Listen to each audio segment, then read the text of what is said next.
हम लोग पिछला क्लास में क्या पढ़े थे? इटली के एकीकरण। लास्ट वाला क्लास में हम लोग का क्वेश्चन क्या था? इटली का एकीकरण, यानी कि इटली जो टूटा हुआ था बहुत सारे भागों में। कितने भागों में? आई मीन जो नेपोलियन 3 बना के गया था, और नेपोलियन को 3 बनाने के बाद फिर मेटर ने क्या किया था? 13 में बांट दिया था। कहाँ तक आ रहा है? 13 को अब एक कैसे करना था तो हम लोग देख चुके थे। हालांकि इटली के एकीकरण में किसका किसका योगदान था? कौन बता सकता है? मेजनी, गैरिबाल्डी और काउंट। ये तीन को बहुत ज्यादा, कौन कौन इटली के एकीकरण में सबसे ज्यादा भूमिका जुड़ा है? किसका? मेजनी का और गैरिबाल्डी और काउंट कावुर।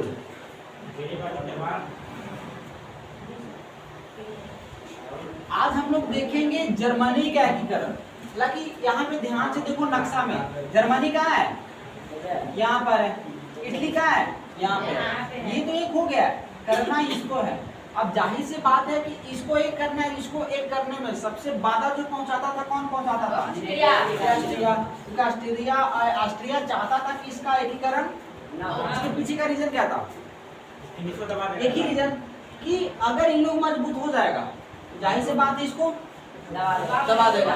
इसलिए क्या करता था? भंग कर देता था, किसी को मतलब एक नहीं करने देता था। हालांकि इटली हो गया। अब आते जर्मनी। अब यहाँ पे ध्यान देना कि जर्मनी, हालांकि जर्मनी का नाम पहले अगर 1789 यानी कि लूस लम्हा की समय बात करें, हालांकि जर्मनी का कुछ भी नाम नहीं था। तो नेपोलियन ने कुछ काम किया था, आई मीन कुछ इसको जोड़ा था। जोड़ के कितने भागों में लाया था? 39 भागों में। और उस समय जो नेपोलियन नाम जो दिया था ना, वो नाम दिया था जर्मन राइन राज्य। हालांकि जर्मनी का कुछ भी नाम नहीं था, कुछ भी नाम नहीं था। तो जब नेपोलियन ने जर्मनी को 39 भागों में ले आया था जोड़ने के बाद में, तो उस समय जो नेपोलियन जो नाम रखा था, क्या रखा था? जर्मन राइन राज्य। लेकिन जैसे नेपोलियन मरा तो एक सम्मेलन हुआ था, याद आ रहा है? कौन सा सम्मेलन? वियना सम्मेलन। अब वियना सम्मेलन के बाद ये जर्मनी का नाम मेटरनिक रखा था जर्मन महासंघ, यानी कि जर्मन राइन राज्य से जर्मन महासंघ बन गया। ये वियना सम्मेलन के बाद हुआ था। किसने किया था? मेटरनिक रखा था। अब यहाँ पे बात आता है कि यहाँ पे जर्मनी जो 39 भागों में बटा हुआ है, अब इसको क्या करना है? एक करना है। तो ध्यान देना, यहाँ पे जर्मनी के देश में एक छोटा सा राज है। कौन? प्रसा। और प्रसा का जो राजा था उस समय, वो था विलियम प्रथम। याद रखना, अगर पूछ देगा कि लुईस 16वां के समय, हालांकि पूछेगा नहीं लेकिन हम एक बनाने की कोशिश कर रहे हैं कि लुईस 16वां के समय प्रसा का राजा कौन था? तो विलियम प्रथम था। यानी ऐसे तो नहीं पूछेगा, लेकिन पूछेगा कि 1861 ईस्वी में प्रसा का राजा कौन था? तो विलियम प्रथम था। यहाँ जर्मनी का एक छोटा सा भाग है प्रसा। लेकिन जस्ट एक साल बाद 1862 ईस्वी में, 1861 में कौन आ जाता? विलियम प्रथम। और जस्ट उसके एक साल बाद 1862 ईस्वी में प्रसा का राजा कौन बन जाता है? बिस्मार्क बन जाता है। बिस्मार्क। अब ये बोला जाता है बिस्मार्क तो बहुत ही चालाक इंसान, मतलब छोटा मोटा चालाक नहीं, बहुत बड़ा का शार्क बोल सकते हैं इसको। इसने एक नीति लाया था। इसका एक नीति चलता था, वो था रक्त एवं लौ की नीति। रक्त एवं लौ की नीति।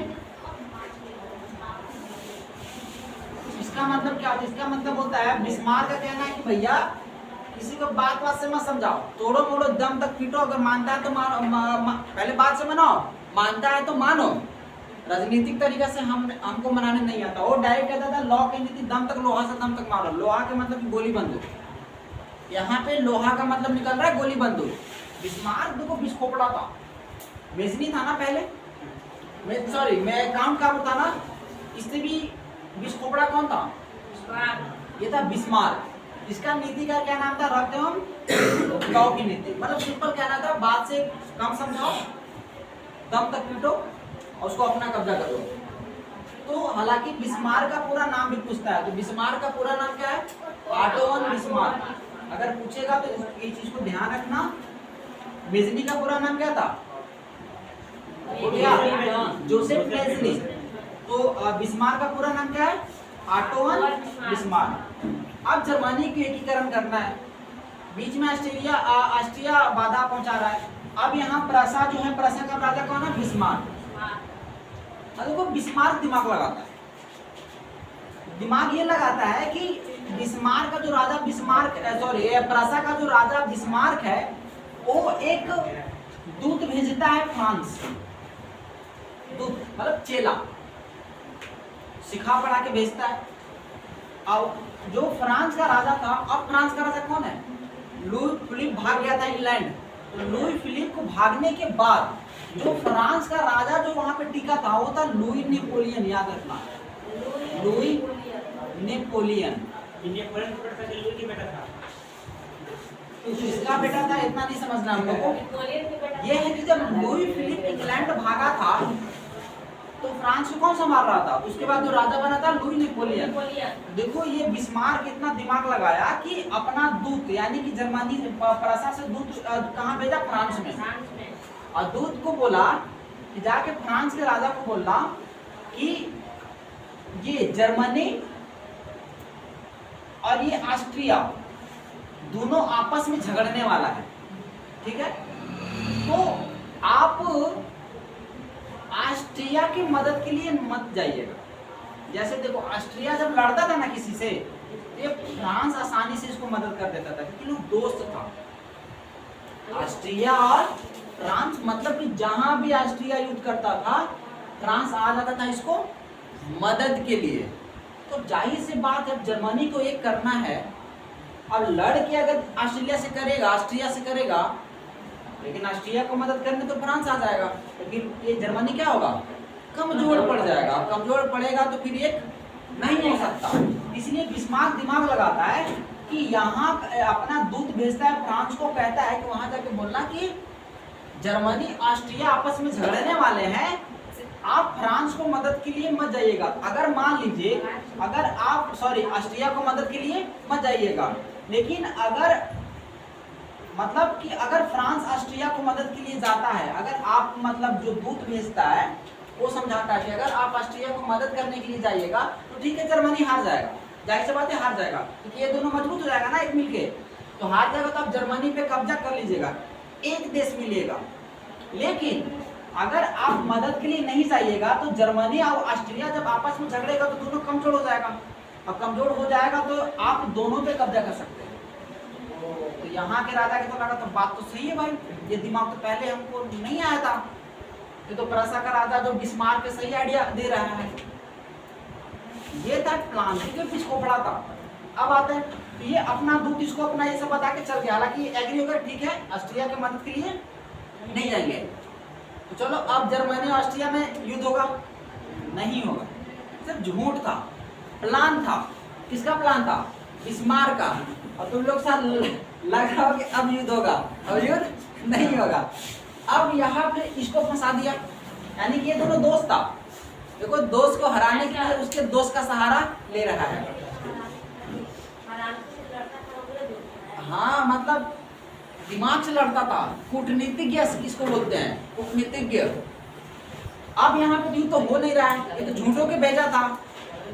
अब जर्मनी के राजा बिस्मार्क खुद आता है ऑस्ट्रिया के पास। क्या कहने कि ऐसा कीजिए कि यहाँ पे डेनमार्क है, यानी कि बिस्मार्क का बात है किसके पास? मेटरनिख के पास में। यहाँ का राजा यही है।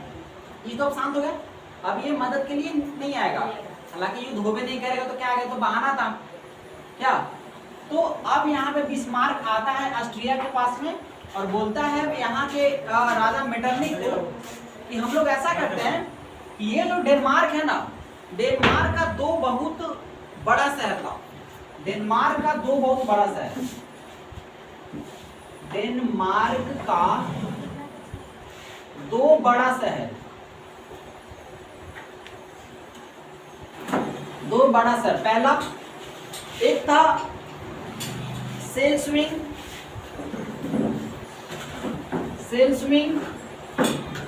और दूसरा था होल्स्टिंग।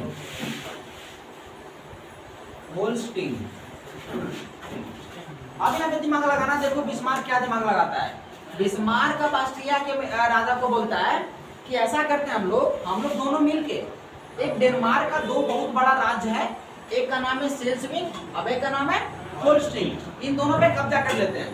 अब एक पे हम अधिकार कर लेंगे, अब एक पे आप कर लीजिएगा। तो इनको लगा भाई क्या बात है भाई, ये तो जर्मनी तो मेरा दुश्मन था, दुश्मन होकर भी अच्छा बात बता रहा है, सपोर्ट कर रहा है, ऑस्ट्रिया मान जाता है। अब ये दोनों मिलकर, यानी कि ऑस्ट्रिया और जर्मनी मिलकर अब चढ़ाई किस पे कर देता है, डेनमार्क पे। और डेनमार्क का जो दो बड़ा शहर था सेल्सविंग और होल्स्टिंग, ये दोनों को क्या करना था, अपना ये लोग कब्जा करते हैं। हालांकि जर्मनी कब्जा कर लेता है क्योंकि जर्मनी के बगल में था।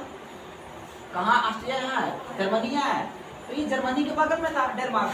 तो डेनमार्क का जो दो को बड़ा शहर था उसको क्या किया, अपना कर लिया, आई मीन कब्जा कर लिया।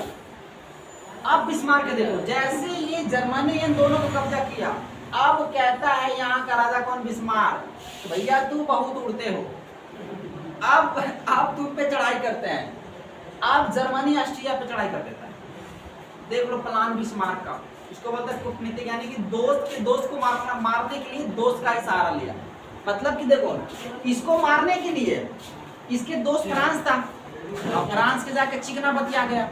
अब इस पे चढ़ाई किया, इसको तो पता था, इसको तो क्या पता, इसको तो पता था कि इन दोनों आपस में झगड़ने वाला है। इसको यहाँ हालांकि यहाँ पे कोई फ्रांस डेनमार्क का बात नहीं किया गया था, लेकिन यहाँ पे बताया गया था फ्रांस के राजा को, यानी कि लुई नेपोलियन को, कि इन दोनों अपने में झगड़ेगा तो कमजोर हो जाएगा, आप दोनों पे अधिकार जमा लीजिएगा। लेकिन बिस्मार्क दिमाग लगाया, पहले किसको जीता, डेनमार्क के दो बहुत बड़ा शहर था सेल्सविंग और होल्स्टिंग, इन दोनों को अपना में कब्जा कर लिया। कब्जा करके और हो गया मजबूत। अब बिस्मार्क क्या बोला, यानी कि जर्मनी, की भाई अब तुमको नहीं छोड़ेंगे, ऑस्ट्रिया पे हल्ला बोल दिया। यानी कि मेटरनिक, तो ससुरा तो यहाँ का राजा है मेटरनिक। अब मेटरनिक पे चढ़ाई कर दिया। अब जाहिर से बात है, बोला गया था कि आप ऑस्ट्रिया को मदद करने ना जाइएगा। अब ऑस्ट्रिया पे क्या कर देता है, कब्जा जमा लेता है, युद्ध होता है। अब ऑस्ट्रिया को पूरी तरीके, अब खुश हो रहा है, छोटा सा देश कहाँ इतना बड़ा, और नहीं तो डेनमार्क के दो शहर सेल्सविंग और होल्स्टिंग को भी अपना में कब्जा कर लिया, तो और मजबूत हो गया ना। अब ऑस्ट्रिया पे क्या कर दिया, चढ़ाई कर दिया, ऑस्ट्रिया को हरा दिया। अब बिस्मार्क को देखो क्या करता है, अब बोलता है भाई फ्रांस तुम बहुत उड़ते हो, अब तुमको भी नहीं छोड़ेंगे। अब ये पूरा मजबूत हो गया और लास्ट में फ्रांस पे भी क्या कर लेता है, चढ़ाई कर देता है और फ्रांस को भी हरा देता है। यानी कि अब जो पूरी यूरोप का जो दबदबा है किसका, बिस्मार्क का। चैन जैसा पूरा सोता है एकदम मस्त से, इस तरीका से जर्मनी। अब बताओ, अब इसको जर्मनी को कोई राजा से टेंशन नहीं है, कोई बदमाश से टेंशन नहीं है। तो जो 39 भाग में जर्मनी टूटा हुआ है, अब आराम से एक हो गया ना। अब इसको एक करने में कोई रोकेगा इसको? हाँ, इधर मेटरनिक को हरा दिया जो खतरनाक था, बाधा डाल दिया, मारता नहीं था, बंदी बना लेता था। अब कुछ नहीं कर सकते, अब चाह के भी कुछ नहीं कर सकते, बंदी बना लेता था ज्यादातर। अब इधर इसको बंदी बना के इधर फ्रांस पे भी कब्जा कर लिया। यानी कि जो जिससे इसको डर था उसको अपना कर लिया, और अपना करने के बाद आराम से जर्मनी का क्या किया, एकीकरण कर दिया, मस्त से अपना जिंदगी जीना शुरू कर दिया। देखो ये था बिस्मार्क का कूटनीतिक, दोस्त के दोस्त को मारने के लिए उसी के दोस्त का सहारा लिया। हाँ, तो सुन लो कितना बिस्मार्क में खोपड़ा है। अब समझ में आया जर्मनी का एकीकरण कैसे हुआ? कोई डाउट? जब ऑस्ट्रिया पर कब्जा किया ना, एक तुरंत मिल गया। हाँ, डेनमार्क पे कब्जा किया, सोल्सविंग और होल्स्टिंग पे, इसका सैनिक किसके मिल गया? ये और बढ़िया हो गया। जर्मनी में ना मिलेगा तो क्या होगा? ऐसा हो ही नहीं सकता, क्योंकि जब राजा जो बोलेगा तो करना पड़ेगा सर आपको, मार दिया जाता है। हाँ, मानना ही पड़ेगा आपको, मानना नहीं मानेगा आपको जान से मार देगा।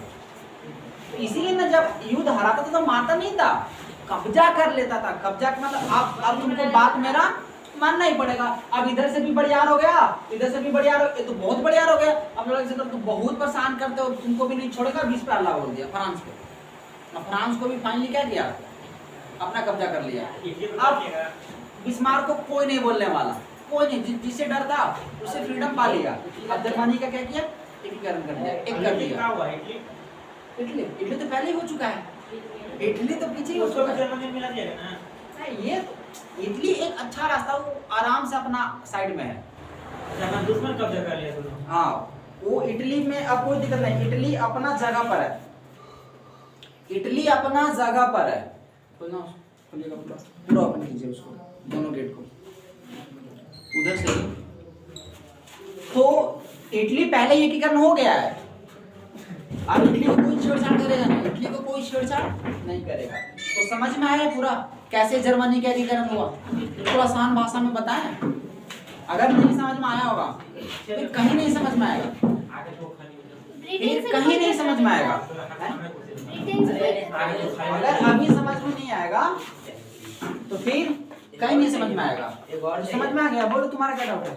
ब्रिटेन से उसको कोई खतरा नहीं था। नहीं, वो अपना उधर है, उसको अपना उधर है। कहने से क्या होगा, वो अपना जी खा रहा है, उसको कोई टेंशन नहीं है।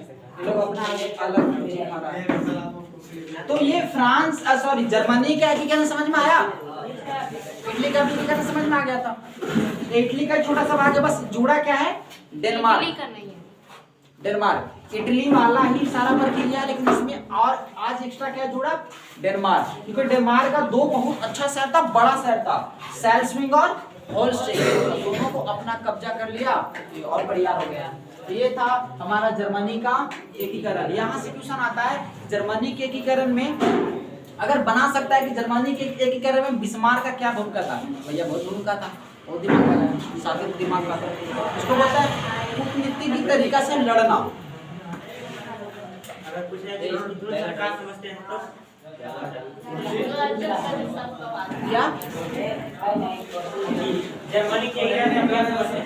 क्या जर्मनी के एकीकरण से क्या समझते हैं? ऐसे नहीं आता। जर्मनी के एकीकरण में बिस्मार्क का क्या भूमिका था या क्या भूमिका रहा? बिना कोई एकीकरण का आपको क्या समझते हैं? ऐसे नहीं पूछ सकते, नहीं पूछेगा तो उल्टा पलटा ऐसा क्वेश्चन ही सवाल पैदा नहीं होता। क्वेश्चन ये बन सकता है कि जर्मनी के एकीकरण में बिस्मार्क का क्या भूमिका है, ये क्वेश्चन बन सकता है। भाई बिस्मार्क ने तो करवाया सब कुछ, समझते हैं नहीं। ठीक है।